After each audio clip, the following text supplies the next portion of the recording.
Panorama group, जो सोचता है वो करता है।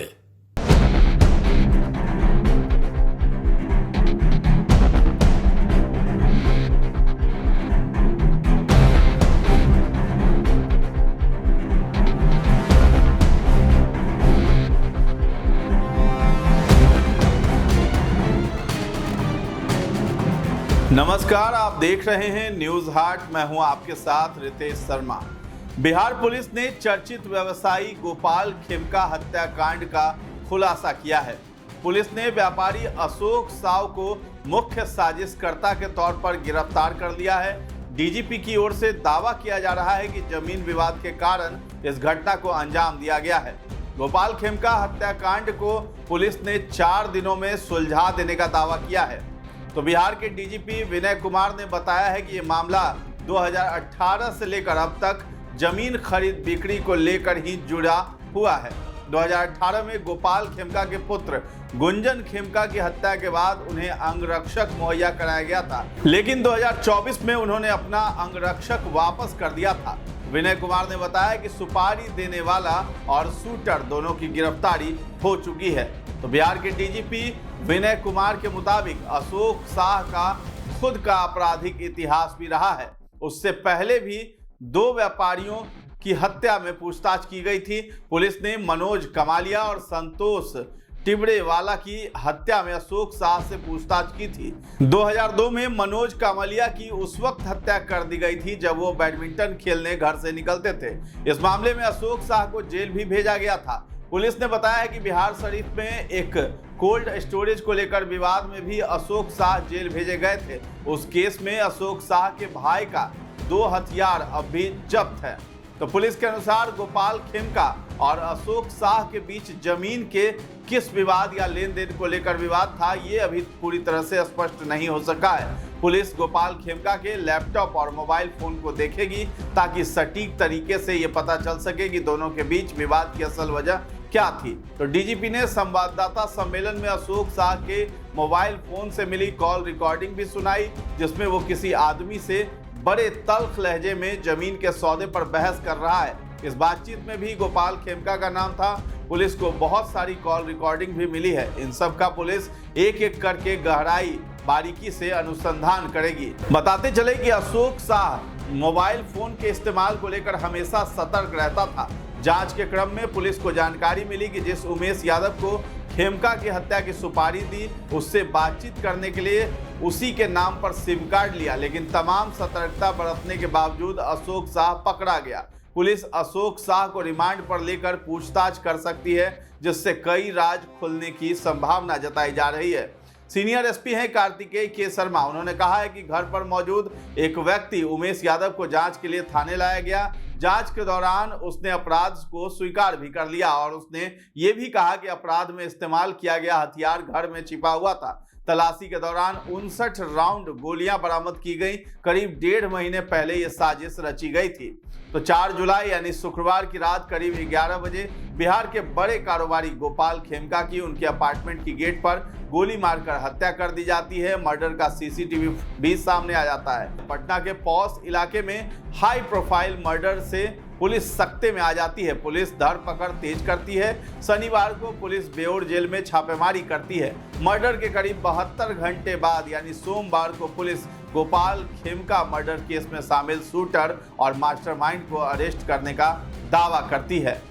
डीजीपी विनय कुमार ने मंगलवार को खुद प्रेस कॉन्फ्रेंस की और बताया कि आखिर गोपाल खेमका की हत्या क्यों और किन लोगों ने की। गोपाल खेमका के शूटर उमेश के बारे में बताया जाता है कि उसने पहले कारोबारी के मर्डर के ठेका देने का सोचा था, लेकिन हत्या की सुपारी लेने वाला मोटी रकम मांग रहा था, लिहाजा सुपारी देने वाला ही शूटर बन गया। 4 लाख में डील हुई।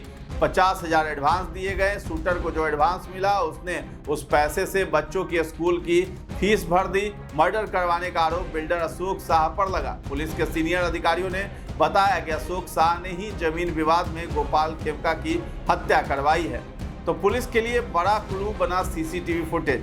4 जुलाई की रात गोपाल खेमका की हत्या की सीसीटीवी सामने आया। पुलिस के लिए यह बड़ा क्लू था। सीसीटीवी में शूटर दिख रहा था। उसकी कद काठी और कपड़े भी साफ दिख रहे थे। पुलिस ने शूटर के भागने की दिशा में लगे सारे सीसीटीवी को खंगालना शुरू किया। पुलिस की जांच में यह बात सामने आई कि स्कूटी के नंबर प्लेट से छेड़छाड़ की गई थी। पुलिस जांच का दायरा बढ़ाती गई और स्कूटी जिसके नाम पर रजिस्टर थी उसके घर पहुंच गई। पूछताछ हुई तो उसने उमेश के बारे में बताया। उमेश पटना सिटी के मालसलामी इलाके का रहने वाला है।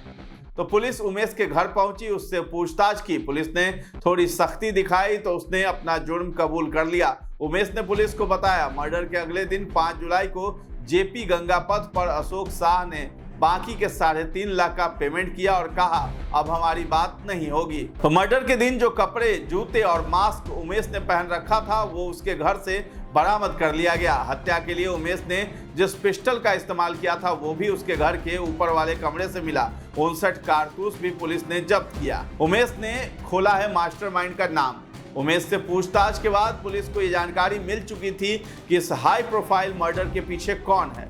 पुलिस सोमवार रात कोतवाली थाना इलाके के उदयगिरी अपार्टमेंट पहुंची और फ्लैट नंबर 601 कमरे में दबिश दी। यहीं से अशोक शाह पकड़ा गया है। फ्लैट से कैश, एक पिस्टल, जिंदा कारतूस के साथ जमीन के कई कागजात भी बरामद किए गए हैं। गोपाल खेमका मर्डर केस में मास्टरमाइंड और शूटर को तो पुलिस पकड़ ही चुकी थी। तो इस केस में विकास कौन था जिसका एनकाउंटर हुआ? मर्डर केस में अब उसका रोल भी आप जान लीजिए। दरअसल मंगलवार की रात करीब 2:45 पर जिस विकास का एनकाउंटर हुआ वो एक शातिर अपराधी था। उस पर कई मामले भी दर्ज थे। बिल्डर अशोक शाह ने गोपाल खेमका की हत्या की सुपारी उमेश को दी थी। 4 लाख में हत्या की डील हुई थी। उमेश ने सोचा मर्डर का ठेका मालसलामी के ही रहने वाले विकास को दे दिया जाए। उमेश ने विकास से मर्डर करने की बात की लेकिन विकास ने इसके लिए 4 लाख की डिमांड कर दी। यहीं से दोनों की बात बिगड़ गई थी। उमेश ने सोचा क्यों ना खुद ही मर्डर कर सुपारी के पूरे पैसे रख लिए जाए। इसके बाद बिल्डर अशोक शाह ने उमेश को पिस्टल और हथियार मुहैया करवाया। साथ ही गोपाल खेमका की फोटो और गाड़ी का रजिस्ट्रेशन नंबर भी दिया। मंगलवार की रात करीब 2:45 पर पुलिस विकास के घर पहुंची। पुलिस को देखते ही विकास ने फायरिंग कर दी। पुलिस ने जवाबी कार्रवाई में गोली चलाई जिसमें विकास मारा गया। तो गोपाल खेमका की हत्या से पहले उमेश ने गोपाल खेमका की रेकी शुरू की थी। उसने पाया कि गोपाल खेमका रोज शाम 8 बजे बांकीपुर क्लब जाते थे और रात 11:30 बजे खुद गाड़ी चलाकर घर वापस लौटते थे। क्लब से निकलते समय अपने मित्र सुदेश सरीन को बाकरगंज मोड़ पर उतार कर घर जाते थे। उसके बाद उमेश ने तय किया कि जैसे ही गोपाल खेमका अपार्टमेंट की गेट पर पहुंचेंगे वो वारदात को अंजाम देगा और भाग निकलेगा। 4 जुलाई को उसने अपने प्लान के मुताबिक काम किया और वारदात को अंजाम देने के बाद वो स्कूटी से जमाल रोड होते हुए बाईपास थाने के रास्ते मालसलामी चला गया था। तो बता दें कि अशोक शाह और उमेश दोनों नालंदा के ही रहने वाले हैं। 1.5 साल पहले दोनों की एक शादी समारोह में मुलाकात हुई थी। उसके बाद अशोक और उमेश यादव को छोटा मोटा काम देता रहता था। इस दौरान ही दोनों के बीच बातचीत का सिलसिला भी बढ़ गया था। अब हत्या की पूरी इनसाइड स्टोरी को भी हम समझते हैं। कहानी शुरू होती है 20 दिसंबर 2018 में जब हाजीपुर इंडस्ट्रियल एरिया में एक युवा व्यवसायी की गोली मारकर हत्या हो जाती है। हत्या के बाद बड़ा हंगामा होता है। उस युवा व्यवसायी का नाम गुंजन खेमका था। हाजीपुर इंडस्ट्रियल एरिया के गेट पर उसकी गोली मारकर हत्या कर दी जाती है। गुंजन खेमका बड़े व्यवसायी घराने से ताल्लुक रखते थे। ऐसे में इस हत्या से राजनीतिक गलियारे में भी हलचल हो गई। पुलिस महकमे में अफरा तफरी मच गई थी। हालांकि पुलिस ने 1.5 महीने के बाद अभिषेक कुमार उर्फ मस्तू सिंह और राहुल आनंद उर्फ चीकू को गिरफ्तार कर लिया था। उस समय पुलिस के मुताबिक मस्तू ने अपना गुनाह कबूल कर लिया था, इसलिए पुलिस जांच में आगे नहीं गई। हालांकि कुछ दिनों के बाद मस्तू की हत्या हो जाती है। बताया जाता है कि वैशाली में 13 बीघा जमीन के एक प्लॉट को लेकर खेमका परिवार से मस्तू की अदावत थी। उसके बाद इस हत्याकांड को अंजाम दिया गया था, लेकिन कहानी वही खत्म नहीं होती है। पुलिस ने भले उस केस को बंद कर दिया था क्योंकि हत्यारा मस्तू सिंह था और वो मारा गया था, लेकिन 7 साल बाद गुंजन खेमका के पिता गोपाल खेमका की भी हत्या पटना स्थित उनके घर के सामने कर दी जाती है। कहानी जहां से खत्म हुई थी वहीं से पार्ट 2 शुरू हो जाती है। दरअसल गुंजन हत्याकांड की मुख्य वजह जमीन थी, तो गोपाल खेमका हत्याकांड के पीछे भी जमीन से जुड़ी अदावत ही सामने आ रही है। पुलिस ने आनन फानन में छापेमारी शुरू कर दी। हत्या के 3 दिन बाद पटना पुलिस ने ताबड़तोड़ छापेमारी करके अपराधियों को पकड़ना भी शुरू कर दिया। गोपाल खेमका हत्याकांड में पहली गिरफ्तारी लोहा कारोबारी अशोक शाह की होती है। पुलिस की पूछताछ और सख्ती के बाद अशोक शाह ने पुलिस के सामने मुख्य शूटर उमेश यादव का नाम लिया, जिसे सोमवार को पटना सिटी के मालसलामी इलाके से गिरफ्तार कर लिया गया था। उमेश यादव टेंट सामियाना का काम करता था, भाड़े पर जनरेटर भी दिया करता था। उसके घर से एक पिस्तौल और 59 गोलियां बरामद हुई थी। कहानी यहीं खत्म नहीं हुई, पुलिस दबिश में और भी गिरफ्तारियां हुई। उमेश यादव की गिरफ्तारी के बाद सख्ती से पूछताछ हुई तो उसने विकास उर्फ राजा का नाम लिया। उसने बताया कि जिस हथियार से उसने हत्या की थी वो राजा से ही लिया था। राजा अवैध हथियार का कारोबार भी करता है। पुलिस ने उमेश यादव की निशानदेही पर जब छापेमारी की तो मालसलामी के पास एक पुराने ईंट भट्ठे में वो छुपा हुआ था।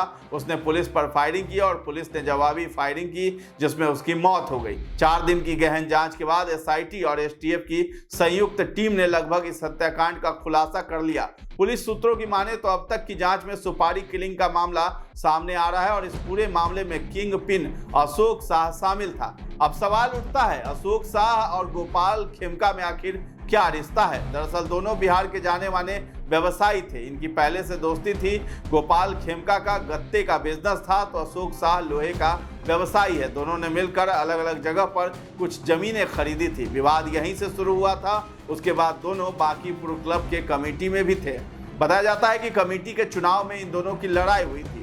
कुल मिलाकर 3-4 बार अशोक शाह और गोपाल खेमका एक दूसरे से भिड़ चुके थे। पुलिस सूत्रों के मुताबिक बांकीपुर क्लब, जहां के दोनों मेंबर थे, वहीं से इस हत्याकांड की कड़ी खोलनी शुरू हुई थी और अंत में ये कड़ी पटना के सबसे पुराने अपार्टमेंट उदयगिरी के फ्लैट नंबर 601 में जा पहुंची। तो पटना के सबसे पुराने उदयगिरी अपार्टमेंट एक बार फिर तब सुर्खियों में आया जब यहां से गोपाल खेमका हत्याकांड के किंगपिन अशोक शाह की गिरफ्तारी हुई। अशोक शाह की गिरफ्तारी उदयगिरी अपार्टमेंट के फ्लैट नंबर 601 से हुई। यह अपार्टमेंट पटना के वीआईपी अपार्टमेंट में शुमार है। बी ब्लॉक के फ्लैट नंबर 601 में 90 के दशक के कुख्यात अपराधी अशोक सम्राट भी रहा करता था। अशोक सम्राट के एनकाउंटर के बाद बी ब्लॉक के 601 नंबर फ्लैट सुर्खियों में आया था और लगभग 3 दशक के बाद एक बार फिर से यह फ्लैट चर्चा में आया है। हालांकि अशोक शाह इस फ्लैट में किराएदार के रूप में रहता है। यह फ्लैट के झुनझुनवाला के नाम पर रजिस्टर्ड है, जो मुंबई में रहते हैं। अशोक शाह की पत्नी का निधन हो चुका है। उसकी बेटी और दामाद फतवा में रहते हैं। दामाद बड़े गल्ला व्यवसायी हैं, जबकि बेटा पुणे में एक अच्छी नौकरी में शामिल है। तो अब जो है अशोक शाह और उमेश यादव को पुलिस ने रिमांड पर लेने की सोची है और आगे की पूछताछ भी की जाएगी। लेकिन मामला वहीं पे खत्म होता है जमीनी विवाद को लेकर के। जिस तरीके से बेटे गुंजन खेमका की हत्या हुई थी, उसी तरीके से जो है गोपाल खेमका की भी हत्या को अंजाम दिया गया है, ऐसा पुलिस की तरफ से दावा किया जा रहा है। तो फिलहाल इस खबर में इतना ही है। न्यूज़ हाट के साथ बने रहें और अभी तक हमारे चैनल को आपने सब्सक्राइब नहीं किया तो जरूर कर लें। धन्यवाद।